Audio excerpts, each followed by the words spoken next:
Welcome and thank you for joining us on Birth Mother Matters in Adoption with Kelly Rourke-Scary and me, Ron Rains, where we delve into the issues of adoption from every angle of the adoption triad. Do what's best for your kid and for yourself, because if you can't take care of yourself, you're definitely not going to be able to take care of that kid, and that's not fair. And I know that my daughter will be well taken care of with them. Don't have an abortion. Give this child a chance. All I could think about was needing to save my son. My name is Kelly Rourke-Scary. I am the Executive Director, President, and co-founder of Building Arizona Families Adoption Agency, the Donna K. Evans Foundation, and creator of the You Before Me campaign. I have a bachelor's degree in family studies and human development and a master's degree in education with an emphasis in school counseling. I was adopted at the age of 3 days, born to a teen birth mother, raised in a closed adoption, and reunited with my birth mother in 2007. I have worked in the adoption field for over 15 years. And I'm Ron Rains. I've worked in radio since 1999. I was the co-host of 2 successful morning shows in Prescott, Arizona. Now I work for my wife, who's an adoption attorney, and I'm able to combine these 2 great passions and share them on this podcast. If you enjoy this podcast, make sure to rate and review us on whatever platform you use to listen to us, and follow us on Facebook, Instagram, and Twitter. Look for AZ Adopt Podcast.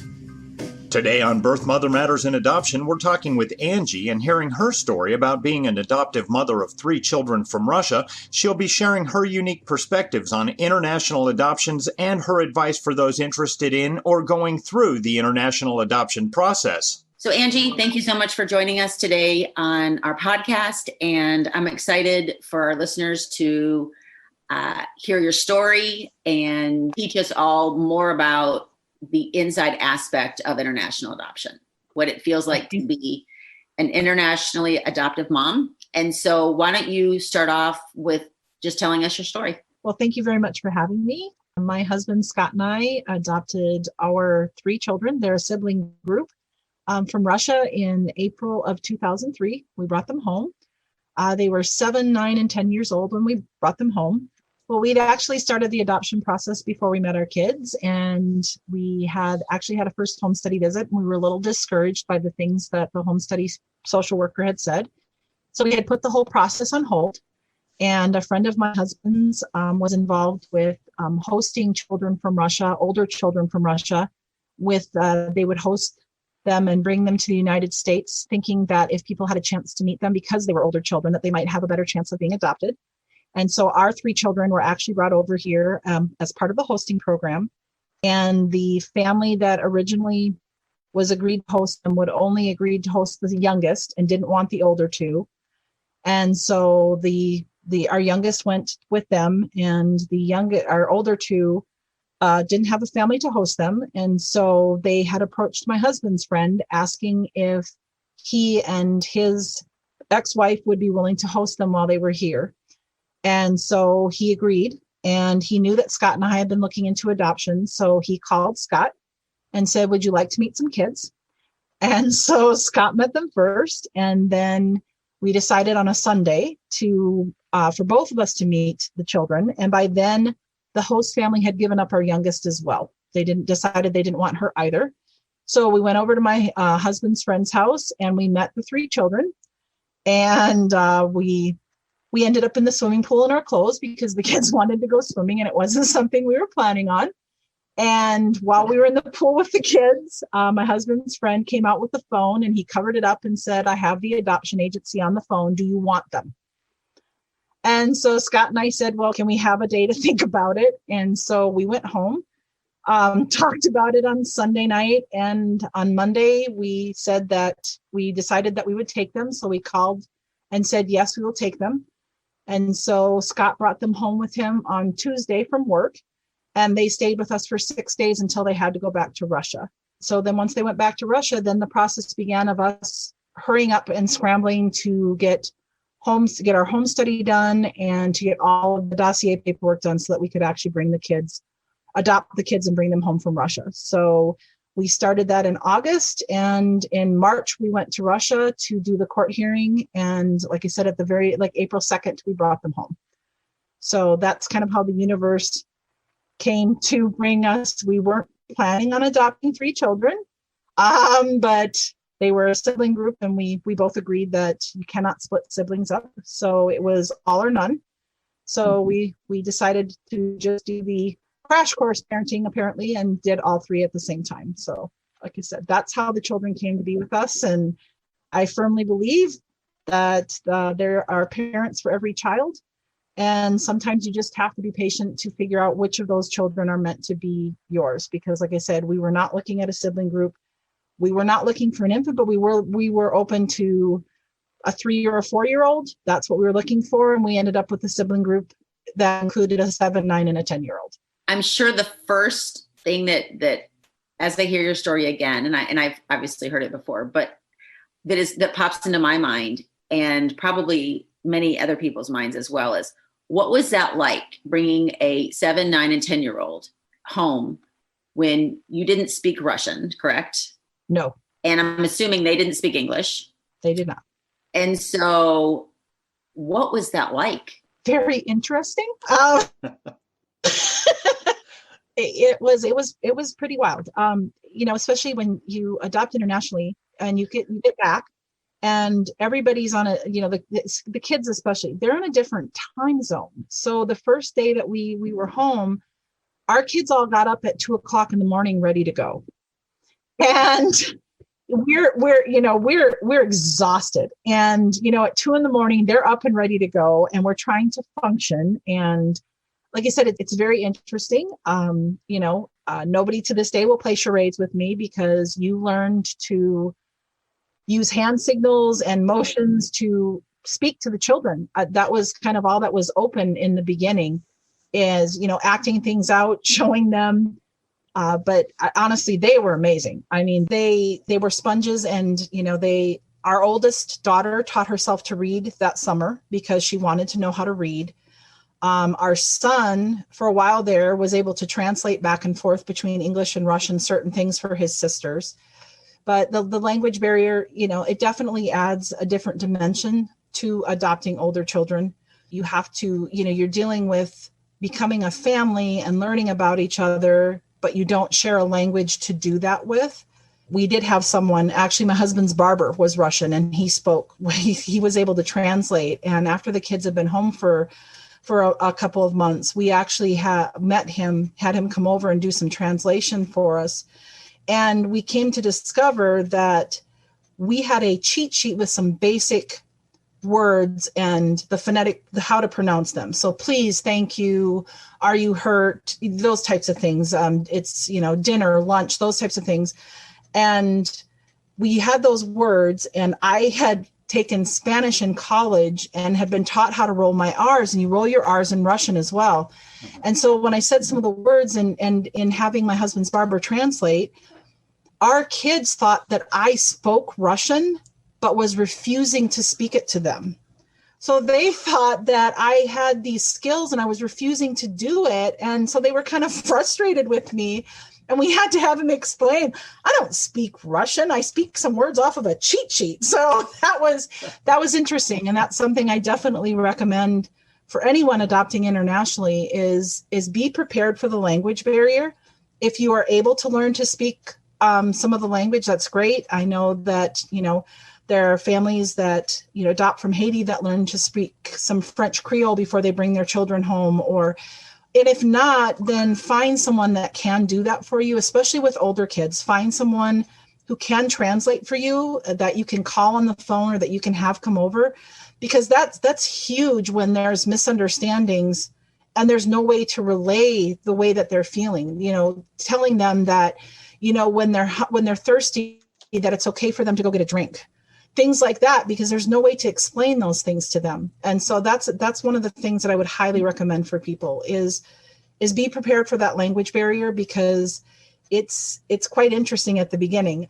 When the kids went to school, our youngest had never been to school before. And it was about a week before the teacher was asking, how do I say sit down in Russian? I'm like, well, let me tell you, here's how you say sit down. Here's how you say stop that. Because she's in school and she's just doing her thing, and there's no way to make her understand that, we need to sit down now. We need to do these things. So definitely something to be prepared for. The language barrier does fascinate me, and it makes me wonder, like, how long was that process of teaching them English and you learning, like, how much Russian do you know now, for instance? Honestly, just basically what was on that cheat sheet. I wasn't able to learn to speak Russian.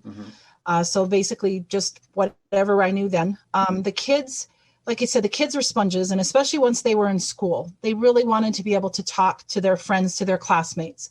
So they picked it up really, really quickly. Like I said, probably by the next school year, they were able to communicate and those types of things. And, and it's funny, the retention it's kind of like by the age of my children. My oldest, they don't start in school in Russia till they're 7. So my oldest had been taught to read and write in Russian. So out of the 3 kids, she has retained the most. Like if you're watching a movie and people are speaking in Russian, she can still pick up enough to tell you what they're saying.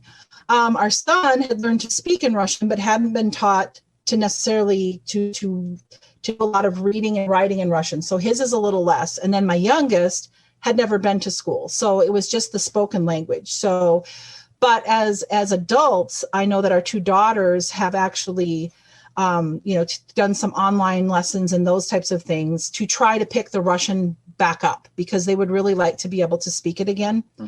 And, I've always told them that was your first language, which means your brain developed with that as your first language. So even though you may not remember a lot of it, when you go back, your brain's still going to remember that was your first language. It'll be easier for you to pick it up. Like for them to pick it up would be much easier than for me to try and pick it up. Okay. And Russian just has an added layer in the fact that they use a different alphabet. They use the Cyrillic alphabet. So they don't even use the same alphabet as we do. So there are certain letters in Russian that look like letters in English, but make completely different sounds. So that was interesting when they learned to read. It was interesting especially for our oldest daughter, to make that adaptation to the fact that this is a letter I know or that I knew, but now it makes a new sound. So, and as far as, as accents go, our oldest still has a little bit of an accent. There's certain words she says where you can still hear it, but my youngest, not really. There was, So because she was so young when she came. I'm curious, in talking with adoptive families, one of the hardest aspects of the adoption process is the waiting. Whether you're matched with, a birth mother and you're waiting for the baby to be born, or you are matched with a child internationally and you're waiting to bring the child home. How did you get through that time frame, that waiting period? And what did you do to prepare for 3 children?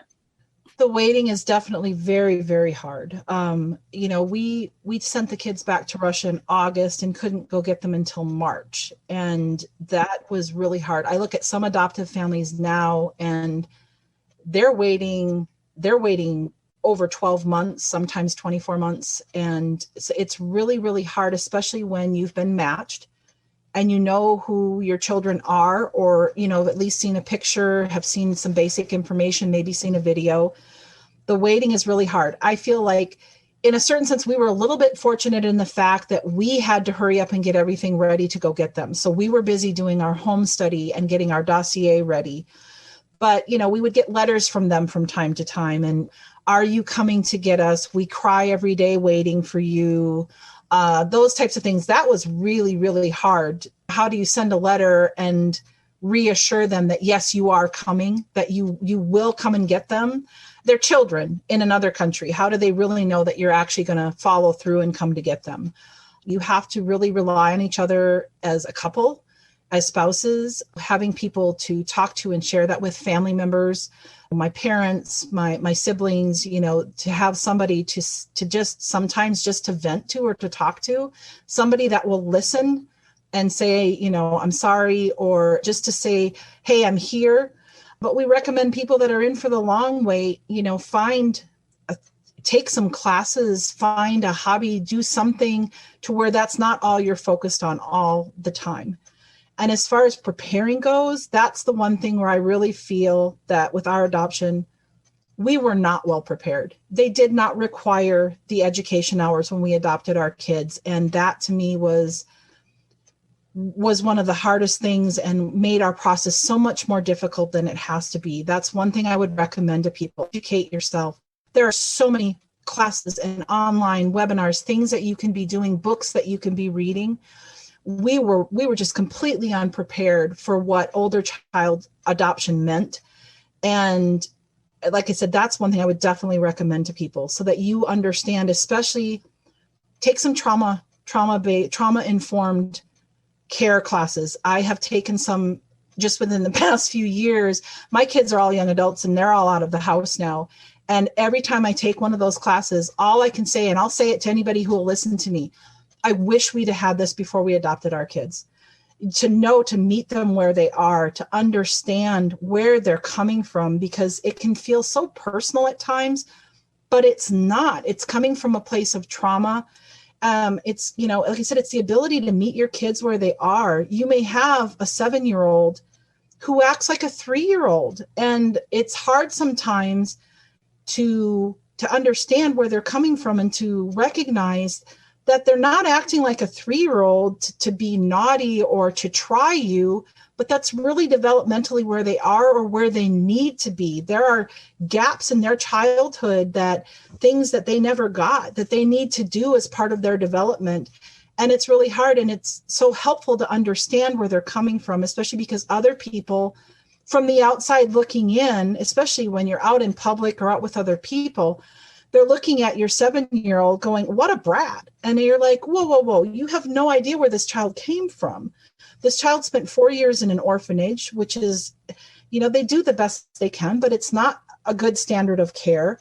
They were taken away from their birth family. And so that's one thing, like I said, I would really recommend to people, educate yourself. There's all kinds of things out there, and a great way to spend the time and a great way to prepare for when you actually bring your child home.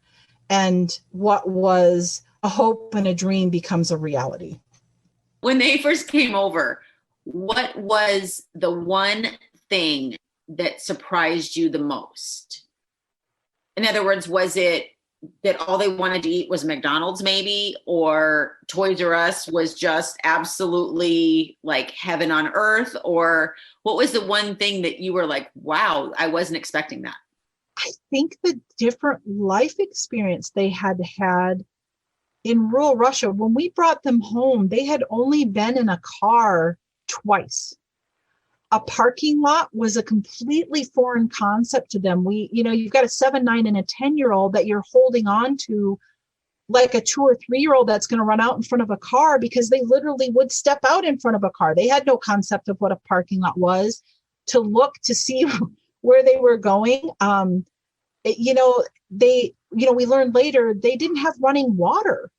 And I guess you just forget about those things. My oldest daughter knows how to milk a cow. I brought home a 10-year-old who knows how to milk a cow by hand. And I'm like, so that was just those differences, and acknowledging a grocery store. I mean, you had to be very careful when you took them to the store, because it was like waiting for their heads to explode.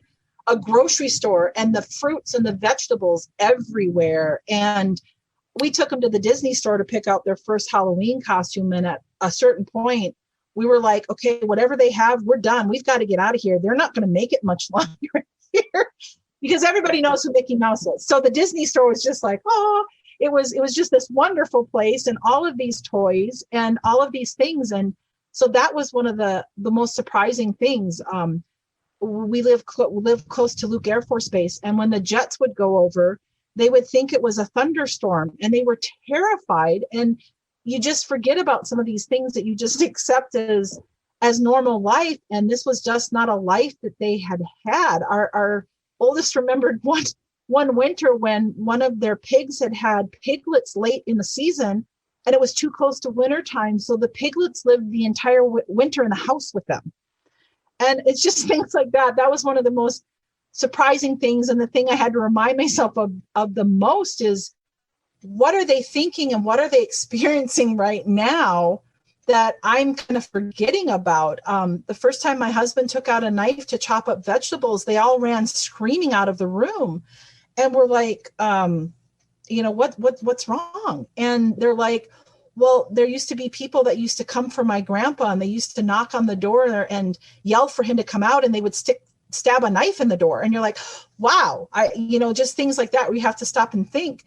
They've had a very different experience growing up than even I had at my age was so different than what the experience that they had had. So that was one of the things that was the most shocking. And then, yeah, the food, it was interesting. They hated pizza. They hated pizza. You'd say, do you want pizza? And they'd all yell no. They hated pizza. But, it was great. Part of it was great, though. They loved fruits and vegetables. Never had to fight with my kids to eat fruits and vegetables. They loved them. I think they had maybe had a banana once or twice, and they just thought bananas were the most amazing thing. And it was great. Like I said, I didn't have to fight with them to eat their fruits and vegetables. They thought it was wonderful that they could grab an apple or have whatever they wanted. I'm like, woohoo. Of course, then we introduced them to things like ice cream, which they had never had. And, then it was all kind of downhill from there for junk food. And they always loved French fries. I mean, I guess that's universal too. All children love French fries. So, yeah. So that was, like I said, that was just, like I said, having to remind myself that what they're experiencing right now may be very different than what I think they're experiencing right now. So I need to stop and slow down. And when they have that reaction, I need to try and figure out, well, why are they reacting that way? And then go, oh, because, they've not experienced the things that we've experienced. With everything you know now, would you tell yourself anything different? Like, what would you say? Would you give yourself like encouragement, like, you got this, it's going to turn out fine? Or would you say, you know what, go easier on yourself, like you're doing the best you can? Or what would you say?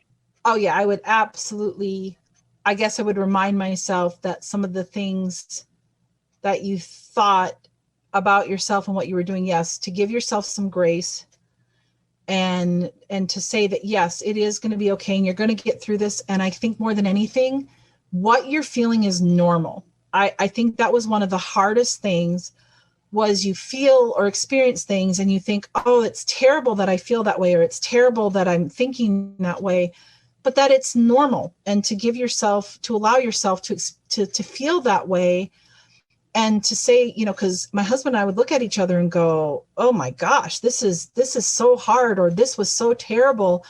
And then feel like, well, but we can't say that to anybody, because then they're going to think that, that we don't love the kids, or that, that we're horrible parents. But to say that, yes, that is okay. And that all parents go through certain things. It's not just adoptive parents. And to, yes, absolutely, to give yourself some grace, and, to understand that, yes, you're going to make mistakes, but you just do the best that you can, and you learn from them and you move on. And sometimes I think especially sometimes with adoptive parents, you have to do so much work to get there, to bring them into your home, the paperwork, the home study, people evaluating you at every turn, that I think sometimes you feel like you should be holding yourself to this impossible standard, when you need to let yourself be a parent, and everything that comes with that. And my mom used to tell me too, hey, that's parenting. What you're experiencing, I felt that too. And it's okay. Like you said, you're going to make mistakes. Every parent makes mistakes, but just like I said, learn from them and do better the next time, and pick up the pieces and move on, and to allow yourself to be a parent, because there'll be a lot of people that make you feel like, well, maybe I shouldn't speak up, or maybe I shouldn't say something, or, especially with my kids, they were so much older, and be told that, well, I would have sometimes, would have people say, well, they shouldn't feel that way, and other kids their age don't feel that way. Well, that's too bad. My child does. My child's experience is different, so you're not going to lump my children all into the same category. But that empowerment to stand up for your children, because some people will make you feel like maybe you're not supposed to be doing those things. So yes, absolutely. Be kind to yourself. And, and that's the other thing too, is to take some time for yourself, plan for that, plan to have somebody that can watch your children, or even take turns with your spouse, give yourself a break, go do something, leave the kids with your spouse and go do something that you enjoy, that's relaxing, go out to lunch, go meet someone, go shopping, whatever it is, but give yourself a break from time to time, because that's really, really important too. You can't take care of your children if you can't care for yourself first. You have to be at a place where you are fully present and able to be there for your children. So be sure that you plan for that as well. One question that I have heard from a lot of people, and it's an area that a lot of people don't like to talk about because they don't want to face reality. In your opinion, what do you think the true average length of time is from the time the children are walk through your front door for the first time to the time you truly felt bonded and solidified as a family? Because they say it can take years and years. So what do you think is a reasonable expectation for families who are adopting internationally older children? A couple of years. Absolutely. I mean, I loved my children from the moment that we were placed with them. I loved them always, but to feel that true deep bond, yes, it took a couple of years. When you adopt older children, you're all people in your own right. A lot of who your children are has been, it's formed. They are, fully formed people. And while there are things that you can work on, you all have to learn who the other person is and to accept the other person. And when you're doing that, it takes a couple of years for there to be a bond. I always feel like some people feel like you're going to bring your children home. The Hallelujah chorus is going to sing. Everybody's going to be bonded, and we're just going to be one big happy family. And it just doesn't work that way. That's why we like to say adoption is a process. It is not an event. It's learning about each other and coming together as a family, learning what things can be changed and what things you just have to accept about the other person. And so, yes, I would say, yes, please give yourselves a couple of years. Now, does it happen quicker for some people? Absolutely.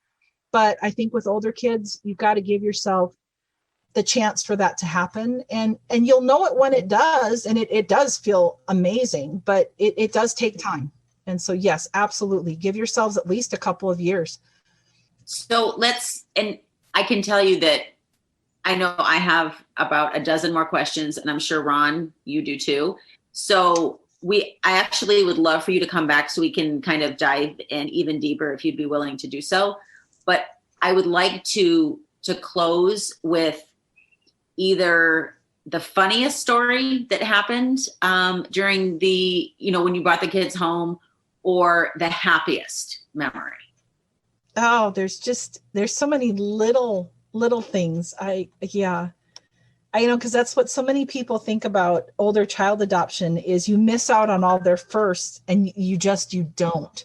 They're just different kinds of firsts. The first time you take them to Disneyland and watching their faces just light up. The first Christmas when they walk into the room and there's all those presents under the tree for them.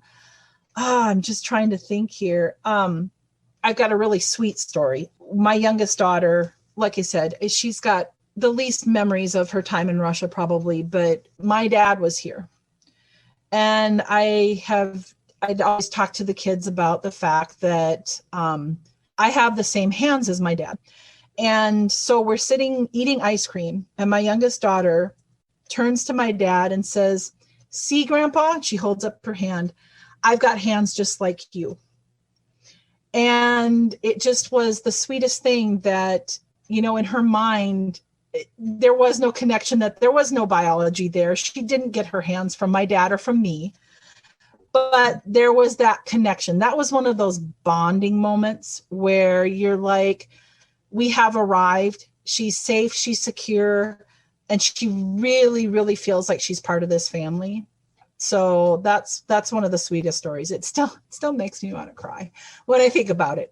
Just little things like that, when you just know that, like you said, that bond is there, and that your child feels safe, and they really feel like they're part of your family. With my oldest daughter, it was she loved the Twilight books, so she read a lot about vampires, and she came to me once and said, "I had a bad dream last night, Mom." And I said, "I'm so sorry." I said, "What was it about?" And she's like, "There were vampires, and they were at the door, and they were coming into the house, and they were going to get me. But then you came, and you took care of them all." And I'm like, "Oh, I finally arrived with you too. You see me as someone who would come and save you and protect you. You see me as your mom." And that was just profound, from a nightmare to that profound knowledge that I truly am your mom, in all of the most important senses of the word. Those are amazing. And like I said, thank you so much for sharing and opening up your heart and letting everybody listen to your story. And I would love to have you back on because Ron and I can tell you have a million more questions. And I think that people who are beginning the international adoption process can really learn a lot from you and your story and how candid you are. So I hope you'll be willing to come back and talk with us again. But thank you so much for coming. Thank you so much for taking the time to talk to me. And I would love to come back again. This is truly my heart's calling, is that there are just so many children out there waiting for a mom and a dad and a family. We have a pregnancy crisis hotline available 24/7 by phone or text at 623-695-4112, or you can reach us on our toll-free number at 1-800-340-9665. We can make an immediate appointment with you to get you to a safe place, provide food and clothing, and help you get started on creating an Arizona adoption plan, or just give you more information. Check out our blogs on our website at azpregnancyhelp.com and follow us on Facebook, Instagram, and Twitter by looking for AZ Adopt Podcast. If you enjoy this podcast, make sure to rate and review us on whatever platform you use to listen to us. Birth, Mother Matters, and Adoption was written and produced by Kelly Rourke Scary and edited by me. Thanks go out to Grapes for letting us use their song I Don't Know as our theme song. Join us next time on Birth, Mother Matters, and Adoption. For Kelly Rourke Scary, I'm Ron Rains, and we'll see you then.